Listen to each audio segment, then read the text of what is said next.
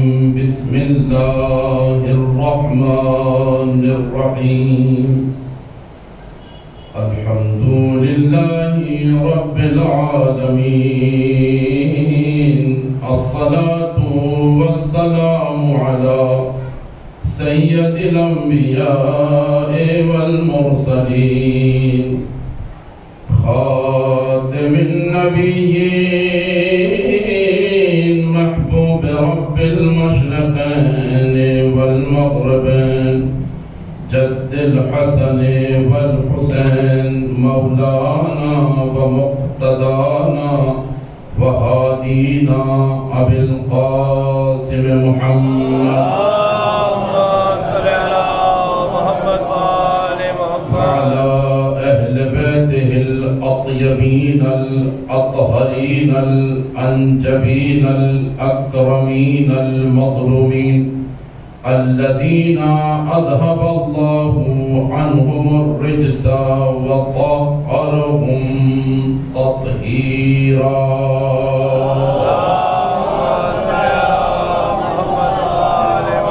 رحمة الله على أعدائهم أجمعين من الآن إلى قيام يوم الدين.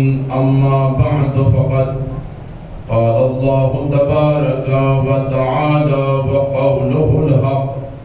بسم الله الرحمن الرحيم. يا أيها الذين آمنوا اتقوا الله وابتغوا إليه الوسيلة وجاهدوا في سبيله لعلكم تفلحون. صلوات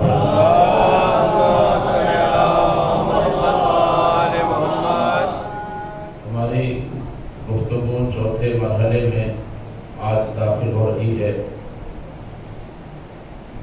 آیت سورہ مائدہ کی 35ویں آیت ہے جس کو میں نے عنوان سخن قرار دیا ہے اور آپ کی بہترین سماعتوں کے نظر کیا ہے. خلاق کائنات مومنین سے خطاب کرتے ہوئے تقوی کی سفارش کر رہا ہے. اے ایمان لانے والو تقوی الہی اختیار کرو اور وسیلے کو تلاش کرو. تلاش کے بعد رک نہ جانا بلکہ وجاہدوا فی سبیلہ، اس راستے میں ہمتاً کوشش کرتے رہنا. ایسا نہ ہو کہ کسی مرحلے میں جا کر تم وسیلے کو چھوڑ دو اور تمہارے لیے پریشانیاں کھڑی ہو جائیں. ایسا کیوں ہے کہ ہم وسیلے کو بھی تلاش کریں اور اس کے سلسلے میں کوششیں بھی جاری رکھیں، تقوی الہی بھی اختیار کریں، تو آواز آئے گی لعلکم تفلحون، شاید کہ تم کامیاب ہو جاؤ. کلام الہی ہے جہاں کسی شک و شبہ کی گنجائش نہیں ہوتی.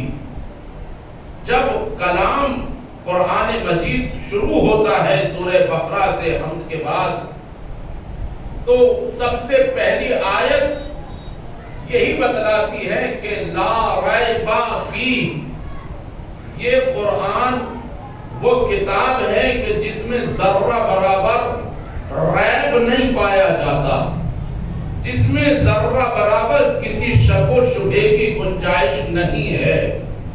جب کلام خالق کائنات کا ہے، جب کلام رب العالمین کا ہے، تو پھر اللہ یہ کیوں فرما رہا ہے لعلکم تفلحون؟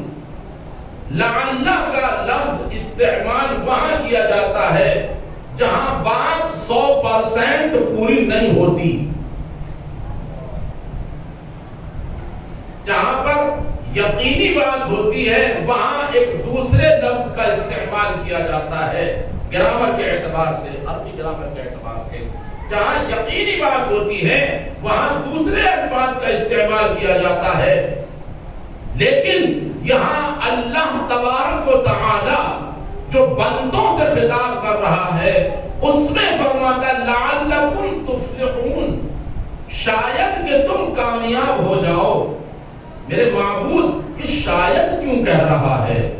تو تو خالق کائنات ہے، تو تو ہر شے کو جاننے والا ہے، کوئی چیز تیرے علم سے باہر نہیں ہے، تو پیدا بعد میں کرتا ہے، جانتا پہلے ہے۔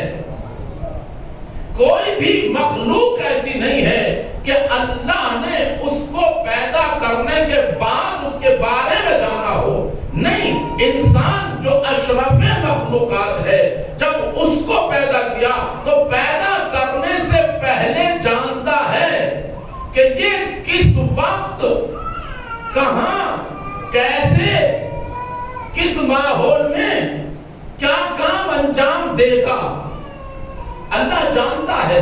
اسی لیے اس نے یہاں رکھا لعلکم تفلحون، شاید کہ تم کامیاب ہو جاؤ۔ اگر اس سے پہلے والا لفظ نہ ہوتا وَجَاهِدُوا فِي سَبِيلِهِ، اور اس راستے میں تم ہمیشہ کوشش کرتے رہنا، ہمیشہ جد و جہد کرتے رہنا، کائے کے لیے کہ تمہیں وسیلے تک پہنچنا ہے، اور وسیلے کو حاصل کر کے بھی دامن نہ چھوڑنا۔ اگر دامن چھوڑ دیا تو ناکامی دیکھنا پڑے گی، اگر دامن تھامے تو جب دامن تھامے رہیں گے تب یہ بات کہی جاتی کہ تم یقیناً کامیاب ہو، لیکن یہ انسان ہے متمرد ہو جاتا ہے، یہ انسان ہے گھمنڈی ہو جاتا ہے، یہ انسان ہے تکبر کرنے لگتا ہے، ذرا سا مال آیا نہیں اور پھر اپنی کھالنا نہیں کرتا، اپنے آپ میں نہیں رہتا، ذرا سی دولت آئی نہیں تو اس کا دماغ چرخ چہل پہ ہوتا ہے، کرسی ملی نہیں کہ یہ سب سے بڑا بادشاہ اپنے آپ کو سمجھنے لگتا ہے۔ تو یہ کیوں ہوا کہ کہیں ایسا نہ ہو کہ تم وسیلے تک پہنچو اور بس اب تو ضرورت ہی نہیں ہے، اب تو ہم پہنچ گئے، نہیں، پہنچنے کے بعد کب تمہارے قدم ڈگمگا جائیں کچھ پتا نہیں ہے۔ اسی لیے کہا ہے کہ تمہیں ہمیشہ ایک بات دھیان میں رکھنی ہے، اور وہ یہ ہے کہ خالق کائنات، دعائیں کا جملے ہیں میرے معبود، ہمیں آخر دم تک دامن اہل بیت اور دامن قرآن سے وابستہ رکھنا۔ ہماری دنیا رہے تو ایمان پہ، ہم اس دنیا سے جائیں تو ایمان پہ جائیں۔ یہ دعا کیوں ہے؟ کیونکہ انسان ہر لمحہ خطرے میں ہے، کس کے؟ کا شیطان نے قسم کھائی ہے، شیطان قسم کھا کے بیٹھا ہے، اور اس نے یہ نہیں کہا کہ میں شیطانوں کو بہکاؤں گا، قسم کھا کے اس نے یہ نہیں کہا تھا کہ میں برے لوگوں کو بہکاؤں گا، میں سنیما ہال میں رہنے والوں کو بہکاؤں گا، میں کسی اڈے پہ جانے والوں کو بہکاؤں گا، یہ تو اس نے کہا ہی نہیں ہے۔ یہ بات اس نے نہیں کہی، شیطان نے کیا کہا؟ میں تیرے خاص بندوں کو، تیرے نیک بندوں کو، تیرے صالح بندوں کو بہکاؤں گا، اس لیے کہ جو اڈے پہ ہیں وہ تو جال میں پہلے سے ہیں، جو سنیما ہال میں ہیں ان کو تو میں پہلے گرفتار کر چکا ہوں۔ یہ تیرے صالح اور نیک بندے ہیں جو میرے چنگل میں آتے نہیں ہیں، میں چاہتا یہ ہوں کہ ان کو بہکاؤں، تو خالق کائنات نے اجازت دی۔ دیکھیں کانفیڈنس، دیکھیں وہ جو سب کو کانفیڈنس دیتا ہے، اس نے شیطان سے بھی کہا کہ جا تجھے بھی چھوڑ دیتا ہوں، تجھے بھی چھوٹ ہے، میں نے تجھے مہلت تو دی ہے وقت معلوم کی، اب تجھے بہکانے کی بھی چھوٹ ہے، بہکا لینا، لیکن مجھے بتا پہلے بہکائے گا کیسے، مجھے پہلے بتا کیسے بہکائے گا۔ تو دشائیں بتائیں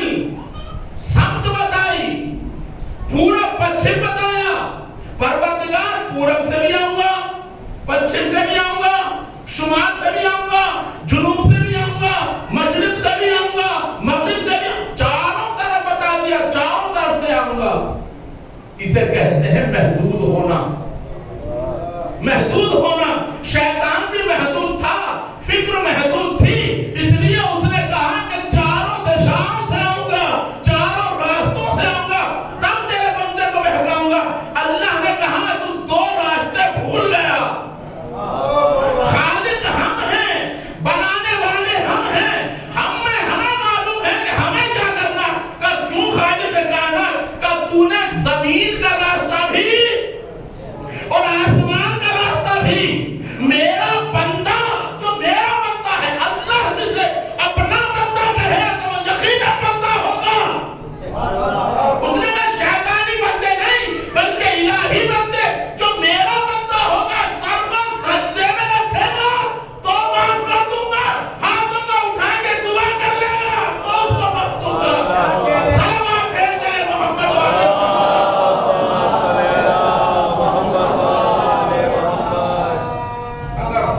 اٹھا کے اس نے ایک مرتبہ کہہ دیا استغفر اللہ ربی واتوب الیہ تو میں اس کو بھی معاف کر دوں گا. سر کو سجدے میں رکھ کے کہے گا. آپ جانتے ہیں نماز جب ہم پڑھتے ہیں تو نماز میں ہر چیز سنگل ہے. قیام سنگل ہے. تلاوت کر کے سورہ حمد کی ایک ہی بات پڑھتے ہیں ایک رکعت میں. ویسے دو رکعت ہوتی ہے تو دو مرتبہ سورہ حمد پڑھا جاتا ہے، لیکن رکعت کے اعتبار سے رکوع ایک، حمد ایک، دوسرا سورہ ایک، قیام ایک. لیکن سجدے اللہ نے دو رکھے ہیں.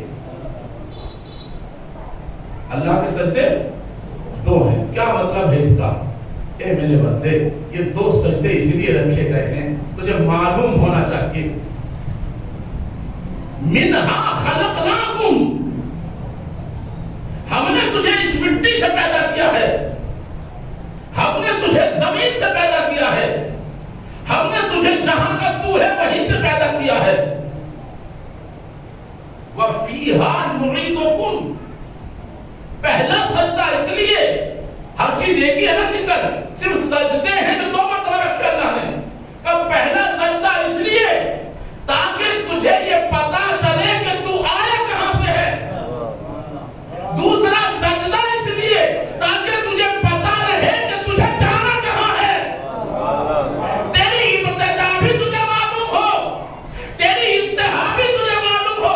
اس کے درمیان ایک چھوٹا سا وقفہ رکھا، چھوٹا سا ٹائم رکھا جسے کہتے ہیں ہم قعود. قیام ایک ہوتا ہے قیام متصل کو، ایک ہی یہاں پر ٹھہرنا. یہ ٹھہرنا کیوں ہے؟ یہ پتا رہے انسان کو کہ ایک سجدہ آنے کا، ایک سجدہ جانے کا، اور بیچ کا جو ٹائم ہے یہی وہ ٹائم ہے جسے ہم زندگی کہتے ہیں. صلوات پڑھیں محمد والے.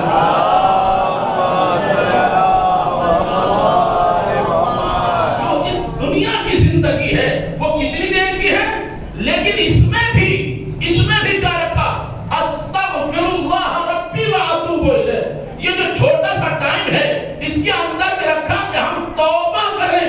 اللہ نے کہا میرا بندہ اگر سر کو سجدے میں رکھ دے گا تو میں معاف کر دوں گا. سر کو سجدے میں رکھنے کے بعد اب جو اٹھ کے کہے استغفر اللہ ربی واتوب الیہ تب بھی میں بندوں کو معاف کر دوں گا. یعنی یہ پوری زندگی انسان کی اتنی مختصر سی ہے تو اس کو استغفار الہی میں گزارنا چاہیے تاکہ پتہ چلے کہ بندہ الہی ہے. سلام کہتے ہیں محمد والے تاکہ یہ پتہ چلے کہ یہ اللہ کا بندہ ہے. کہ تو میرے بندوں کو بہکائے گا، تو میرے بندوں کو نہیں بہکا سکتا، میرے بندوں کو نہیں بہکا سکتا جو میرا بندہ ہوگا. ہاں جو تیرے بندے ہوں گے انہیں بہکانے کی تجھے ضرورت نہیں پڑے گی، وہ تو تیرے جال میں ایسے ہی کھینچے چلے آئیں گے. یہ کہاں سے شروع ہوتا ہے؟ ہمیں سب سے اچھا تربیت دے. اولاد اہم ترین مرحلہ ہے اولاد کی تربیت. ہم سب بچے تھے، ہم میں کوئی ایسا نہیں جو 50 سال کا پیدا ہوا، جو 60 سال کا پیدا ہوا، کوئی بھی نہیں ایسا. ہم بھی بچے تھے، آپ بھی بچے تھے. اب ہمارے بچے ہیں، ہماری تربیت جیسی ہوئی وہ گزر گیا ٹائم، لیکن اب ہمیں کم از کم اپنے بچوں کی تربیت پہ دھیان دینا چاہیے۔ تربیت اولاد کیا کہ سب سے پہلے ہمیں اپنے کچن پہ دھیان دینا ہے۔ ہماری غذا اگر پاک و پاکیزہ ہے، بندہ الہی کیسے بنتا ہے انسان؟ اللہ کا بندہ، بندہ کہتے ہیں غلام کو۔ غلام کون ہوتا ہے؟ جو اپنی مرضی سے کچھ نہ کر سکے، اسے کہتے ہیں غلام۔ بندہ عبد، اسی لیے تو کہا پیغمبر فرماتے ہیں کہ میں اللہ کا بندہ ہوں، اللہ کا بندہ ہونے میں فخر کرتے ہیں۔ مولا کائنات فرماتے ہیں میں پیغمبر، انا عبید من عباد محمد، میں محمد کے غلاموں میں سے ایک غلام ہوں۔ صلوات پڑھیں محمد۔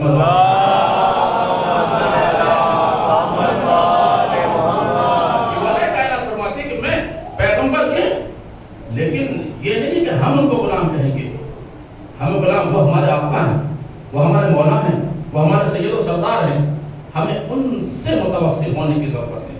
تو آئیے دیکھتے جس آیت کو میں نے سرنامہ سخن قرار دیا ہے، گفتگو وہاں ہے کہ صاحب توسل کی ضرورت ہے، ہم اس سے ملیں، ہم ان کے دروازے پہ اپنی پیشانی کو کم کریں۔ ہمیں اگر مانگنا ہے تو ان سے مانگیں۔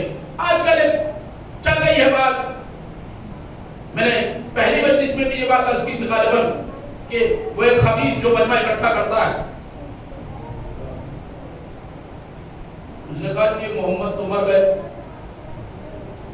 وہ تو خود نہ کچھ مانگ سکے، کچھ ان کو نہ مل سکا کچھ، تو ہمیں کہاں سے دے دیں گے؟ یہ ایسی فکر لوگوں کے ذہنوں میں ڈالی جا رہی ہے۔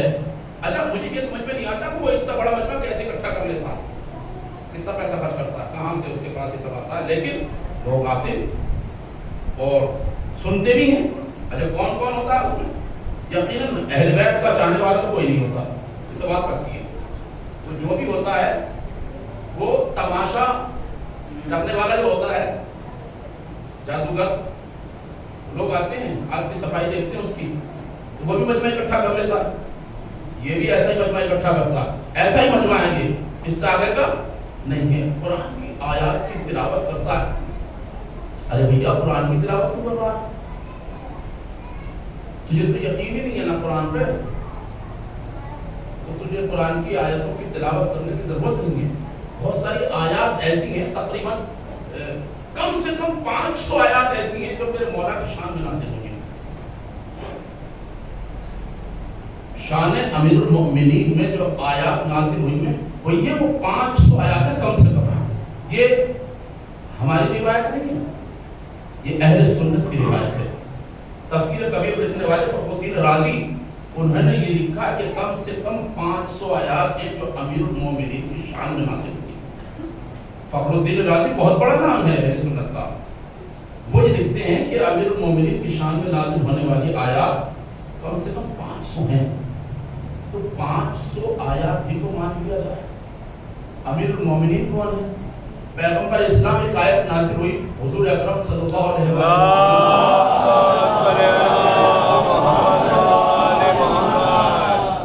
کہ اے ایمان لانے والوں، جب تم یا ایھا الذین آمنوا اذا ناجیتم الرسول، لوگ آتے تھے پیغمبر کے پاس اور آ کے ان سے گفتگو کرتے تھے اور الٹے سیدھے سوال کرتے تھے،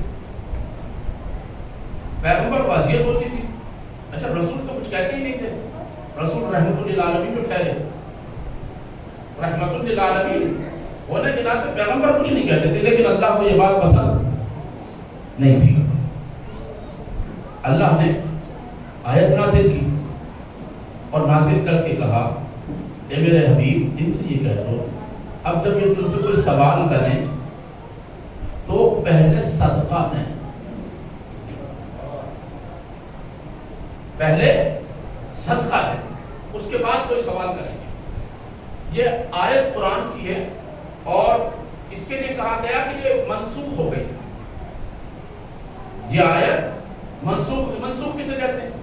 اچھا کچھ باتیں کبھی کبھی اتنی خشک سی ہو جاتی ہیں کہ سارا مجمع بالکل ایک دم سناٹے میں ہو کے سنتا ہے، مجھے ڈر سا لگنے لگتا ہے۔ ایک صلوات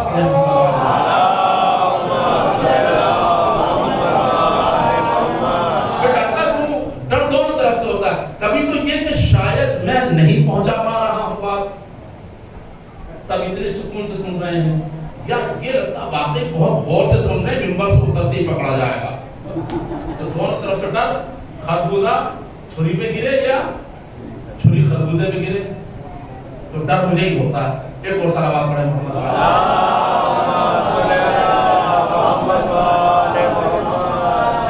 تو ان سے کہہ دیجئے جب یہ گفتگو پاس میں بیٹھتے تھے رسول کے، چمک چمک کے بیٹھتے تھے، میں رشتہ دار ہوں، رسول کو بیٹے دیے میں نے، تو میں زیادہ سوال کرنے کہاں پر رکھتا ہوں، سوال اذیت کرتے تھے رسول کو، اللہ کو پسند نہیں آئی یہ بات، اللہ نے آیت نازل کر دی۔ میں نے ابھی کیا بات عرض کی ہے، میں نے کہا قرآن مجید پر عمل کرنے کے لیے کلیجہ چاہیے، دل، جگر، گردہ، یہ سب چاہیے۔ جہاں دل نہ ہو وہ نہ کہیں اس بات کو کہ قرآن ہمارے لیے کافی ہے، نہ کہیں۔ قرآن پہ عمل کرنے والے وہ آگے دیکھیں پہلے سیرت اہل بیت کو، آیت آ گئی، اب ان سے کوئی بھی بات کرے گا صدقہ دے گا پہلے، جو سوچو بیٹھے رہتے تھے نا سینکڑوں، سارے بھاگ گئے، ایک نہیں بچا۔ آیت نازل ہو گئی، سارے چلے گئے، کوئی نہیں بچا۔ پھر اب رسول انتظار میں، بھئی سارا معاملہ یہ تو سب حوالی موالی سب چلے گئے، بڑے بڑے بزرگ رشتہ دار میں چلے گئے، کوئی نہیں بچا۔ آیت نازل ہو گئی۔ آپ بتائیے کہ آیت نازل ہوتی تھی تو عمل کرنا ضروری تھا کہ نہیں؟ کوئی بھی آیت اگر قرآن مجید کی نازل ہوتی ہے اور اس پر عمل نہ کیا جائے تو کلام عبث نہیں ہوگا، اور اللہ عبث کلام نہیں کرتا۔ صلوات پڑھیں محمد والے۔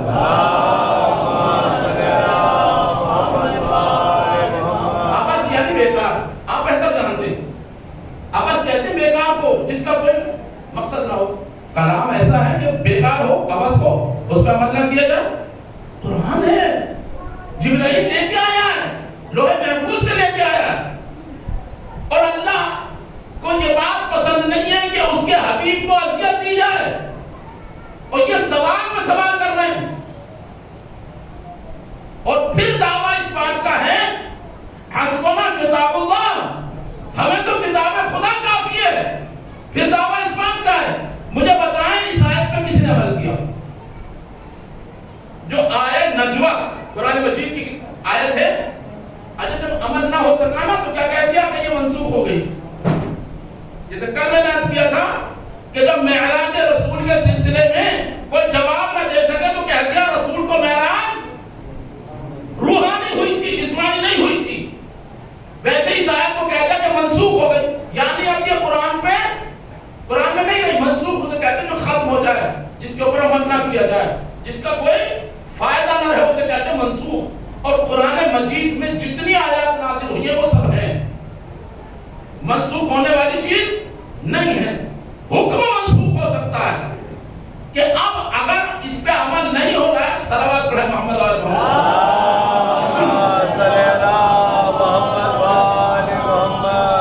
اس مچھلی کو پانی کی ضرورت ہے، ایک اور صلوات پڑھیں محمد۔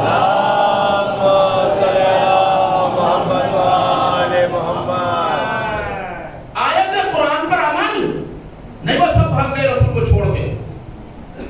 اچھا صدقے میں کتنا ہونا چاہیے تھا؟ صدقہ کتنا ہونا چاہیے تھا؟ آپ نکالتے کہ نہیں؟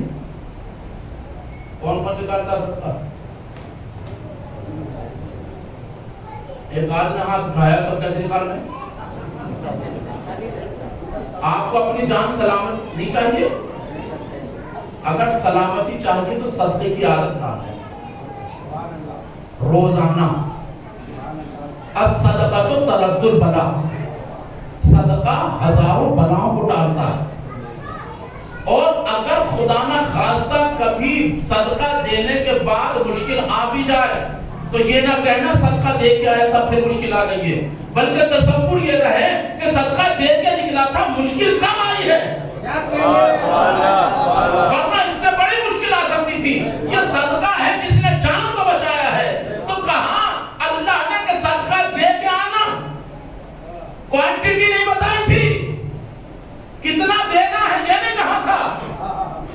یہ تو بیان ہی نہیں کیا کتنا دینا. ارے بھائی کتنا ہی دے دیتے, اگر تمہیں واقعی رسول سے اتنی ہی محبت تھی تو کچھ بھی دیتے. ایک میرا مولا تھا, ایک علی مرتضیٰ تھے کہ جن کے پاس ایک دینار تھا. دینار کتنا ہوتا ہے؟ کہ 10 درہم کے برابر ایک دینار ہوتا ہے. اس وقت کا سونے کا دینار ہوتا تھا اور چاندی کا درہم ہوا کرتا تھا. مولا نے مارکیٹ میں جا کے اس ایک دینار کو 10 درہم میں بدلا, اسے بیچا پہلے, اور بیچنے کے بعد اس کے 10 درہم دیے, ایک دینار کے 10 درہم دیے. اب آپ دیکھیں کہ کم سے کم 10 دن تک آیت بغیر عمل کے رہی. 10 دن تک آیت بغیر عمل کے رہی. میرا مولا آتا ہے اور آنے کے وقت یہ بھی انتظار کیا پہلے. بیٹیاں دینا آسان ہے, یہ کہنا بہت آسان ہے رسول ہمارے داماد ہیں. رسول کو داماد بنانا اور ہے, رسول کا داماد ہونا اور ہے. جو رسول کے داماد تھے انہوں نے آگے بتایا کہ ہم اس آیت کے اوپر عمل کر کے بتائیں گے. ایک آیت کے اوپر عمل کرنے کے لیے علی نے 10 درہم لیے ایک دینار کو چینج کر کے, اور اب آتے ہیں ایک درہم دیتے ہیں اور دے کے پیغمبر سے سوال کرتے ہیں. خدا کی قسم میری جان قربان, ہماری جانیں قربان ہو علی کے اوپر. یہ آیت تشنا رہ جاتی اگر علی عمل نہ کرتے. حسبنا کتاب اللہ کا دعویٰ کرنا اور ہے, کلام الہی پہ عمل کرنا اور ہے. جو کلام الہی کے وارث ہوتے ہیں انہوں نے عمل کر کے بتایا, نیچے سے قرآن سنا کے بتایا ہم ہی اصلی وارث ہیں. یہاں صدقہ دے کے بتایا ہم ہی اصلی وارث ہیں. سلامات بھیجتے محمد والے محمد.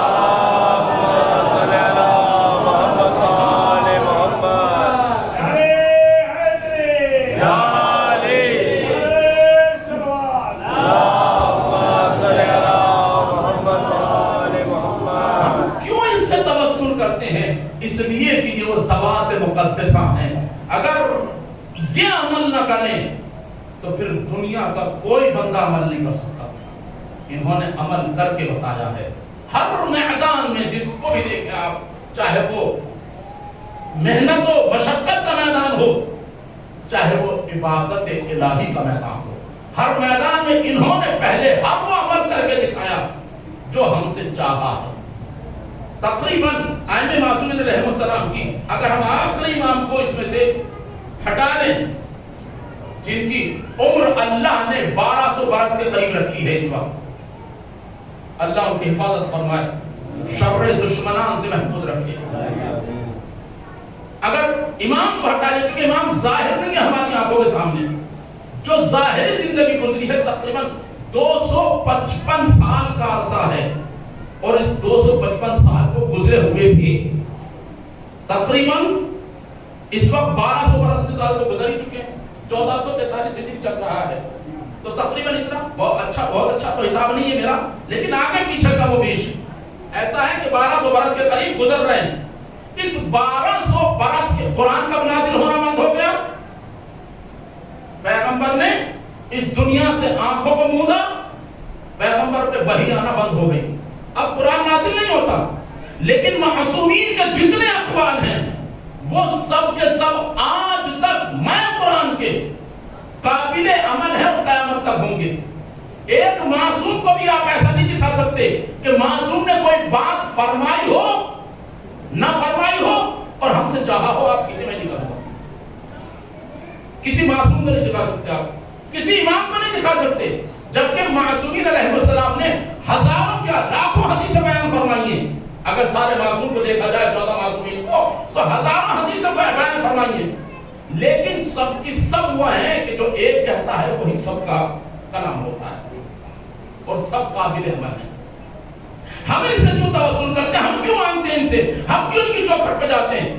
کیونکہ یہ دیتے ہیں. اگر دنیا ان کا جواب لا کے دکھا دے, اگر دنیا ان کا جواب لائے, پھر میں عرض کروں گا, میں نے کل بھی عرض کیا تھا, اللہ رسول اللہ نے دونوں کو برابر رکھا, قرآن کو بھی اہل بیت کو بھی. قرآن کا بھی چیلنج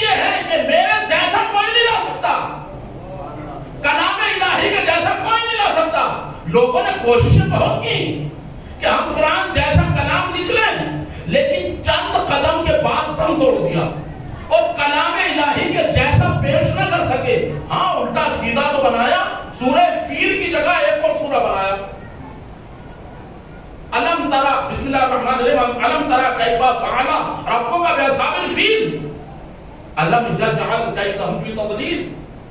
بنانے والوں نے بنایا الفیل و ملفیل وما ادراک ملفیل، یہ ہاتھی ہے اور جو ہاتھی ہے اسے تم کیا جانو. وما ادراک ملفیل، اور تم ہاتھی کو درک نہیں کر سکتے.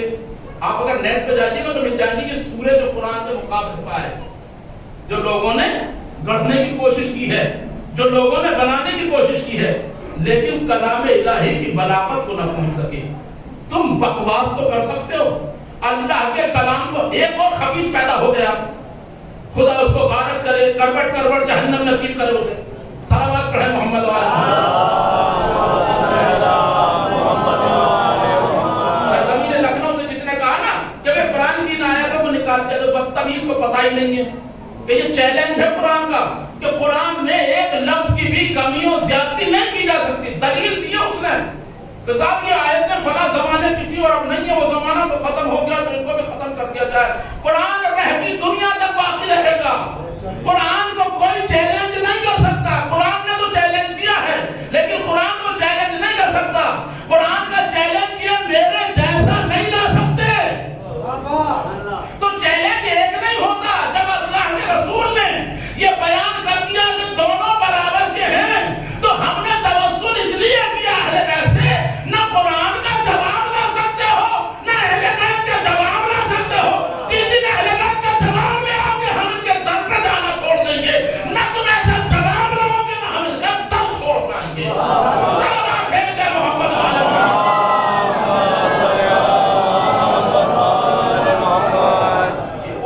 مقدسہ ہیں کہ جن کو چھوڑنا ہماری آخری سانس ہوگی. ہماری زندگیاں تمام ہو جائے ہم ان کو نہیں چھوڑ سکتے. 1968 میں حضرت آیت اللہ محسن الحکیم، توسل ہمارا موضوع توسل اور ہمیں کیسے کرنا چاہیے. واقعا ہمارا یقین اگر ہے تو ہماری بات مکمل ہوگی، پوری ہوگی. اللہ کے یہاں ماننے کا سلیقہ آنا چاہیے. اہل بیت علیہ السلام کے جتنے بھی صحابہ ہیں، یہ جو معجزے کی بات آتی ہے نا کہ معجزے امام بہت بڑی بات ہے. معجزے کو امام کے چاہنے والے کر دیتے ہیں، امام کے غلام، مولا کے غلام کر دیتے ہیں معجزے. 1968 میں آیت اللہ محسن الحکیم حج پہ گئے. حکومت سعودی نے کہا کہ ہم آپ کے لیے اپنا ایروپلین بھیج دیتے ہیں، آپ اس سے آ جائیے حج کرنے کے لیے. حج ہم کسی کے کرائے پر نہیں کرتے. ہمارے یہاں حج مانگ کے نہیں کیا جاتا. ہمارے یہاں حج اپنی دولت سے کیا جاتا. اگر مستطیع ہو جائے تو حج واجب ہے. مانگ کے قرضہ لے کے حج نہیں ہوتا، لے کے چلے جائیں. عراق والی حکومت نے کہا کہ ہم دیے دیتے ہیں اپنا پلان، اپنے ٹکٹ سے جاؤں گا، اپنے پیسے سے جاؤں گا، حج کرنے کے لیے آپ چلے گئے. یہ پہلا اتفاق تھا جب کسی شیعہ نے مسجد الحرام میں نماز پڑھائی تھی. 1968 آیت اللہ محسن الحکیم وہ ہستی ہیں کہ جنہوں نے جمعے کی نماز مسجد الحرام میں خانہ کعبہ میں پڑھائی تھی.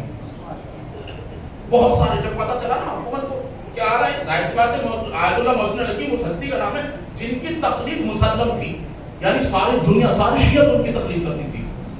اس وقت بہت زیادہ اختلاف نہیں تھا، کم مراجع کرام ہوتے تھے. آج تو خیر اللہ کا شکر ہے بہت سارے مراجع کرام ہیں، اپنے اپنے اعتبار سے بہت سارے لوگ الگ الگ تقلید کرتے ہیں. کوئی آیت اللہ سیستانی کی کرتا، کوئی آیت اللہ خامنہ کی کرتا، کوئی آیت اللہ مکانی شیرازی کی کرتا، اور مختلف قسم کے مختلف علماء کرام ہیں جن کی تقلید کی جاتی ہے. میں نے قسم کہا معذرت چاہتا ہوں اس کے لیے. آپ بھی گئے، اچھا جب گئے تو بڑے مرجع ہیں تو اسی اعتبار سے ان کا استقبال کیا جا رہا ہے. پہلے تو آفر کیا گیا نا کہ ہم اپنے پلان بھیج دیتے ہیں، تو بات یہی روک دی گئی کہ نہیں ہم اپنے حج جو کریں گے اپنے پیسے سے کریں گے. تو آپ حج کے لیے چلے گئے. تو اب ظاہر سی بات ہے کہ وہ علماء کی محفلیں، جلسات سوال و جواب یہ سب ہونے لگا، مختلف جلسے ہو رہے ہیں. اور ہوتا کیا تھا؟ ہوتا یہ تھا کہ ہر جگہ شیعہ عالم دین کو، اب وہ تو اکیلے ہی ہیں، ایک آدھ دو چار اور بھی ساتھ میں ہوں گے، اور ان کا تو پورا جھمکٹا ہے.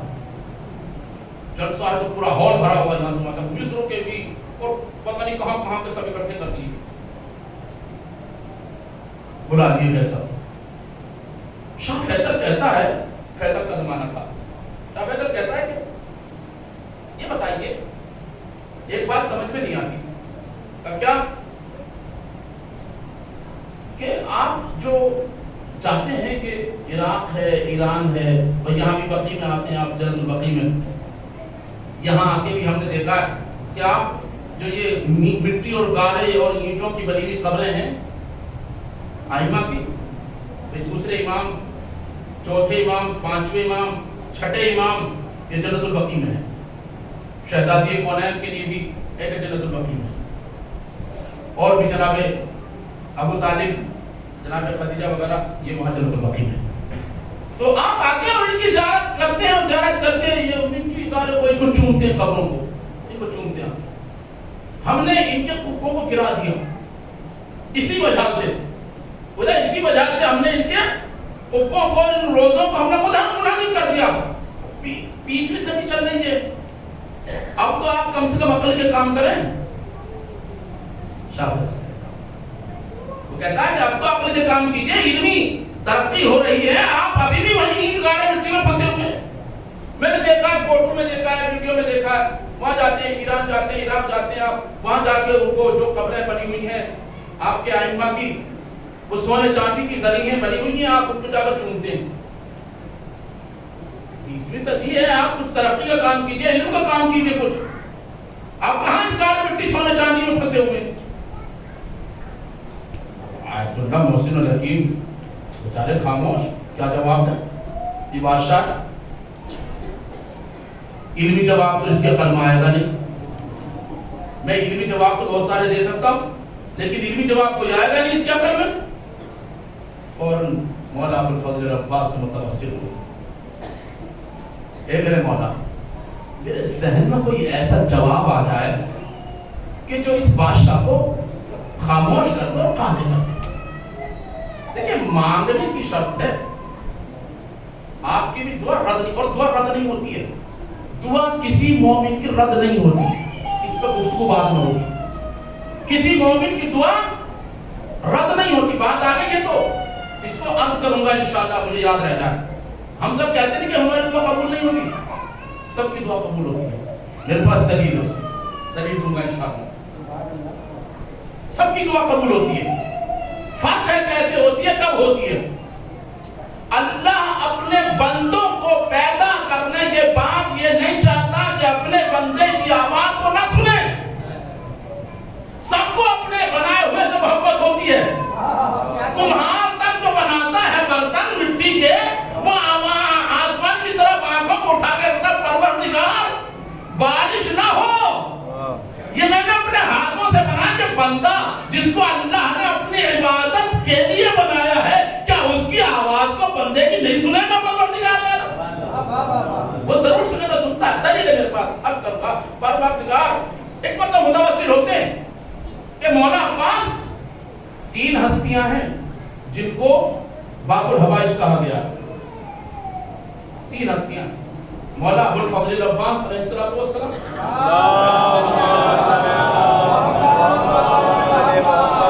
اگرچہ نام اب لینے لگے ہیں ہم، ورنہ پہلے ڈر کے مارے چھوٹے حضرت کہا جاتا تھا، لیکن اب ہماری جسارتیں بڑھ گئی ہیں، ہے نا.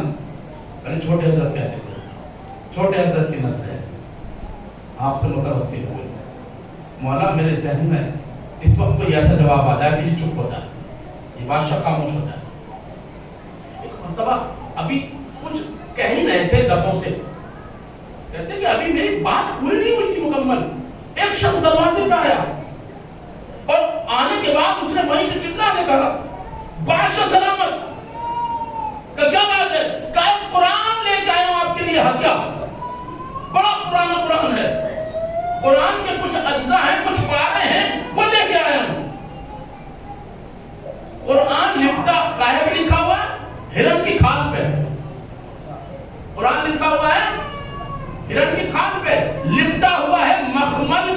کپڑے میں، سونے اور چاندی کے تار اس کے اوپر بندھے ہوئے ہیں۔ کیا کہا تھا اس نے؟ آپ مٹی کو چومتے ہیں، اس کو سلام کرتے ہیں، اس سے توسل کرتے ہیں۔ 20ویں صدی آ گئی، آپ ابھی مٹی اور گارے میں پھنسے ہوئے ہیں۔ کچھ علمی ترقی کیجئے، سارے ڈائریکشن دے کے ساری باتیں کہتے ہیں کہ ایسا کیجئے، ویسا کیجئے، ویسا کیجئے۔ اب آپ تو خاموش ہے نا، آپ کی طرح خاموش تھے، جیسا آپ سب چپ بیٹھے نا ویسے ہی وہاں بھی سناٹا تھا۔ اس نے دور سے کہا کہ میں آپ کے لیے قرآن کے کچھ اجزاء لے کے آیا ہوں۔ بادشاہ نے کہا فوراً لے کے آؤ۔ وہ آگے لے کے بڑھا، جیسے ہی اس کے سامنے پیش کیا وہ فوراً کھڑا ہو گیا، کھڑا ہو کے اپنے سر پہ رکھا، فوراً چومنا شروع کر دیا، بوسے لینے شروع کر دیے۔ آیت اللہ حکیم نے فوراً کہا بدعت، بدعت۔ کہا مولانا آپ کو کیا ہو گیا، آپ کیسے بدعت کہنے لگے؟ آپ کے یہاں تو گارے کو، مٹی کو، سونے کو، چاندی کو، سب کو سلام کرتے ہیں، بوسہ دیتے ہیں، آپ کو کیا ہو گیا؟ کہا ابھی تھوڑی دیر پہلے تم نے کہا تھا کہ مٹی گارے کو بوسہ کیوں دیتے ہو؟ یہ تو قرآن ہے جس کو میں بوسہ دے رہا ہوں، کہا قرآن نہیں ہے، یہ سونے چاندی کے تار لپٹے ہوئے اس کے اوپر، قرآن اس کے اندر بند ہے، جو ہرن کی کھال کے اوپر لکھا ہوا ہے۔ کہا میں نہ سونے کے تاروں کو، نہ مخمل کے کپڑے کو، نہ ہرن کی کھال کو بوسہ دے رہا ہوں، میں تو اس نسبت کو بوسہ دے رہا ہوں جو قرآن ہے۔ ایک مرتبہ پڑھ کے کہا کہ ہم بھی تو یہی کرتے ہیں، ہم سونے چاندی کے زری کو بوسہ نہیں دیتے، ہم اسے بوسہ دیتے ہیں جو اس کے اندر رسول ہمارے رسول تک ہو گئے۔ سلامات بھیجنے محمد علیہ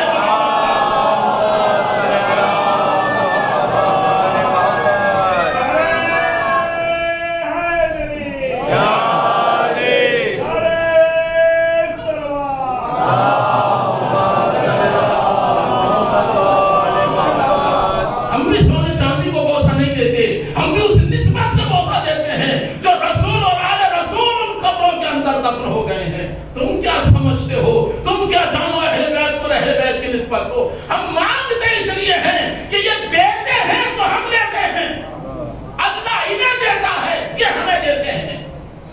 آپ جا کے تو دیکھیں کسی پرائم منسٹر کے پاس جو دنیا کا ہے، آپ نہیں بنایا ہے، پرائم منسٹر کی بات دور کی ہے، جو آئی ایس آفیسر بیٹھا ہوا اپنے آفس میں، آپ جا کے دکھائیے اس کے پاس ہے کوئی جو چلا جائے؟ کوئی ایک بندہ بتائے کہ میں گیا بغیر اطلاع کے، بغیر اطلاع کے اگر گئے تو ہم دروازے سے بھگا دیا جائے گا، اندر بھی نہیں جانے دیا جائے گا۔ پہلے تو آپ کو ٹائم لینا پڑے گا، ٹائم لینے کے بعد جب دروازے پہ جائیں گے تو جو باہر بیٹھا ہوا ہے نا وہ اس سے اجازت لینی پڑے گی، چلا جاؤں میرے ٹائم تھا۔ پھر وہ جا کے اندر پوچھ کے آئے گا فلاں صاحب آئے جن کو ٹائم دیا تھا آپ نے، وہ آ جائیں، اگر اجازت مل گئی تو اندر جاؤ گے۔ کہ یہ دنیا بھی ہے جن کو تو نے بنایا ہے، اور اللہ جن کو بناتا ہے ان کے دروازے پہ جانے کے لیے اپائنٹمنٹ لینے کی ضرورت نہیں ہوتی، تم ادھر پکارو گے وہ تمہاری مدد کو خود بخود پہنچائیں گے، پہنچائیں گے تمہاری مدد۔ میں نے عرض کیا، ابھی جو بات آئی تھی میں نے عرض کیا تھا کہ یہ ان کے غلاموں کا کام ہے معجزہ کرنا، معجزہ کرنا تو ان کے غلاموں کا کام ہے۔ امام کو کیوں نصیحت دیتے ہو؟ مامون کا زمانہ، مامون امام رضا علیہ السلام کا زمانہ، امام کا ایک صحابی معروف قرخی، جس کو کہتے ہیں معروف قرخی، ایک مرتبہ مامون کو ایک سفر درپیش ہوا سمندر کا، سمندر کے سفر میں اس نے کہا میں جانے سے پہلے چاہتا ہوں کہ طوفان آتا رہتا ہے، لہذا جا کے امام سے کوئی دعا لکھوا کے جاؤں کہ سمندر کے طوفان میں پھنس نہ سکوں، بچ جاؤں، اگر سمندر کا طوفان آئے اس میں بچ جاؤں، مشکل میں گرفتار نہ ہوں۔ یہ آیا، آنے کے بعد اس نے دفتر بات کیا، معروف نے دیکھا کیا بات ہے، کہا امام سے ملنا ہے، کیوں؟ کہا انہی کو بتاؤں گا۔ کہا انہیں بعد میں بتانا، پہلے مجھے بتا۔ اور کہتا اس دروازے میں رہتا ہوں۔ اس نے کہا امام سے کام ہے، عوام سے نہیں، میرا کام امام کا نہیں، پہلے مجھے بتانا پڑے گا۔ اچھا تمہیں بتایا دیتا ہوں۔ کہا کیا بات ہے؟ کہا مامون کو سفر دریا کا درپیش ہے، چاہتا ہے کہ کوئی دعا وغیرہ۔ اس نے کہا قلم لیا، کاغذ لیا، اس پہ لکھ کے دے دیا معروف کرخی، اے سمندر کے طوفان، تجھے معروف کرخی حکم دیتا ہے کہ ٹھہر جا۔ کس کے پاس گیا تھا؟ امام کے پاس گیا تھا۔ معجزہ کرنا امام کے لیے تو بالکل جیسا کہتے ہیں بائیں ہاتھ کا کھیل ہے، یہ کچھ بھی نہیں ہے معجزہ امام کے لیے، اصل تو اس کے لیے ہے جو امام کے دروازے میں رہتا ہے،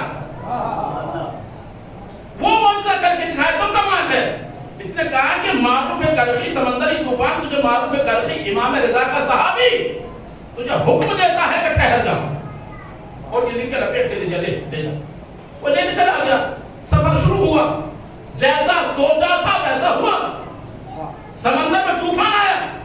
ایک مرتبہ اس کو یاد آیا کہ وہ دعا جو لکھوائی تھی وہ لے کے آؤ۔ اب وہ جو دعا کا پرچہ دیا گیا اس نے کھول کے پڑھا، مامون دل میں لا گیا، غصے کے مارے بری حالت۔ بلایا اس کو جس کو بھیجا تھا لکھوانے کے لیے، بلایا، یہ کیا ہے؟ صاحب معروف نے لکھ کے دیا ہے، میں نے تجھے امام کے پاس بھیجا تھا، یہ معروف کے؟ کہ مجھے اس نے جانے نہیں دیا اندر، کہ لا میں تجھے لکھ کے دے دیتا ہوں۔ مامون نے غصے کے، اب کیا کرے تو پھنسا ہوا، غصے کے عالم میں مامون نے کیا دے مارا دریا میں، پھینک کے مارا اس کو، ادھر پھینک کے مارا، ادھر سمندر میں طوفان رک گیا، پھینک کے مارا، سمندر میں طوفان رک گیا۔ اب یہ بڑا پریشان تھی، ہوا کیا معلوم؟ لیکن ٹھیک ہے کوئی بات نہیں، پہنچے واپس سفر سے، پہنچنے کے بعد سب سے پہلے بلایا معروف کو، گرفتار کر کے لے گیا، گرفتار کر کے لے کے آئے۔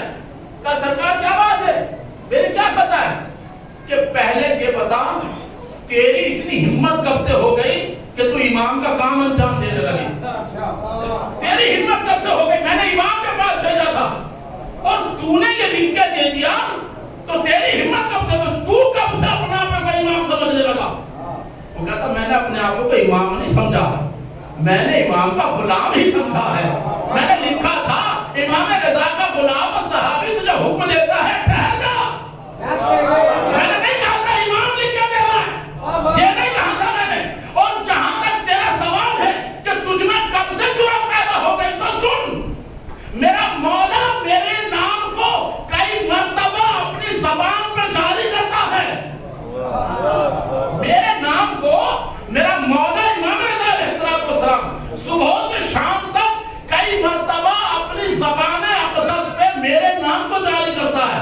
کیا مطلب؟ معروف وضو کے لیے پانی لے کے آؤ، معروف مصلی بچھا دو، معروف یہ کام کر دو، معروف وہ کام کر دو، یہ سارے کام کرنے کے لیے میرا مولا میرا نام لیتا ہے اپنی زبان مقدس سے، تو میرے اندر یہ بات پیدا ہو گئی، یعنی اگر امام رضا کسی کا نام لے لے تو اس کے نام میں یہ تاثیر پیدا ہو جائے، اگر امام ہمیں گناہگاروں کو بخشوا دے تو تاب کر دے، صلوات بھیجے محمد۔